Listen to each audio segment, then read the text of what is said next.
Bonjour, aujourd'hui nous allons étudier la théorie protectionniste. De quoi s'agit-il? Eh bien tout simplement le protectionnisme désigne les instruments utilisés par un État pour protéger ses productions nationales, celles de son propre pays, contre la concurrence étrangère. On pense donc immédiatement à la métaphore de la barrière, celle qui est la plus connue, et la barrière tarifaire qui est destinée à augmenter le prix des produits étrangers. On leur impose donc ce qu'on appelle des droits de douane, des taxes, qui augmentent donc le prix pour les consommateurs qui voudraient acheter étrangers, voire même parfois des impôts spéciaux, comme on peut le faire en France, sur l'importation de produits pétroliers. Il existe d'autres barrières beaucoup plus subtiles, appelées barrières non tarifaires. Elles n'ont pas d'impact sur le prix, mais sur la quantité des produits importés de l'étranger. On pense par exemple au quota d'importation, c'est-à-dire un contingent, la limitation d'un nombre de produits particuliers sur le marché pour éviter d'être envahi, entre guillemets, par la production étrangère, mais aussi de normes ou de règles sanitaires ou techniques, en considérant que certains produits étrangers ne sont pas très fiables, et enfin en contrôlant l'échange, les monnaies, mais aussi tous les mouvements de capitaux, pour éviter par exemple que les capitaux de son pays fuient vers l'étranger. Autre stratégie, on peut aider ces entreprises à exporter par des subventions, c'est-à-dire des aides financières versées par l'État.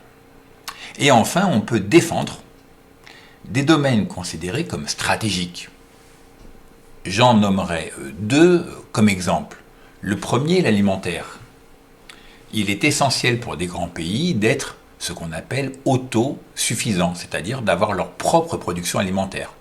Ça permet d'éviter d'être dépendant d'un pays vendeur et donc de garder son indépendance politique. Si on était en conflit avec ce pays, évidemment, il couperait toutes les exportations alimentaires et le pays importateur serait en difficulté. Même chose pour l'armement. On ne peut pas imaginer dépendre d'un pays étranger pour son armement avec lequel on serait soi-même en conflit, évidemment, il ne nous vendrait plus d'armes. Voilà pourquoi le protectionnisme présente un certain nombre d'avantages. On peut en relever 4 qui sont très importants. D'abord, protéger l'emploi dans certains secteurs qui seraient en difficulté face à des produits étrangers. Ça permet de maintenir le pouvoir d'achat puisque les personnes gardent leur emploi et peuvent donc consommer. On protège, comme on l'a dit, certains secteurs importants, stratégiques, et on défend aussi des choix sociaux. En France, par exemple, on dispose d'une sécurité sociale qui a un certain coût, ce qui augmente les prix des produits français, par exemple, par rapport à un pays comme la Chine, qui n'a pas de protection sociale. Il faut donc limiter les importations pour protéger ce modèle social. Et enfin, en limitant ces importations, eh bien, on limite forcément le déficit commercial. Attention, et ça c'est pour terminer, il existe deux grands types de protectionnistes. Tout d'abord, le fondateur de cette idée, Friedrich List, au XIXe, allemand, préconisait un protectionnisme qu'on peut appeler d'éducateur. Qu'est-ce que ça veut dire?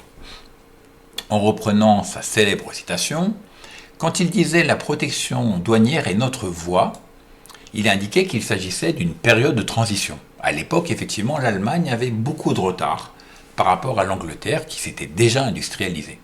Il lui fallait donc un temps d'adaptation pour devenir compétitive. Le but final, au bout de 30-40 ans, effectivement, pour lui, était le libre-échange, mais à condition d'échanger sur des bases égalitaires, c'est-à-dire d'être capable de résister à la concurrence. D'autres protectionnistes qu'on entend beaucoup aujourd'hui, eux, défendent le principe même du protectionnisme dans beaucoup de domaines, comme par exemple, on l'a vu, l'agriculture. Et ils s'opposent au grand marché transatlantique, appelé TAFTA, qui est en négociation depuis 2013 entre les États-Unis et l'Union européenne, les deux grandes puissances commerciales, afin de libéraliser les échanges.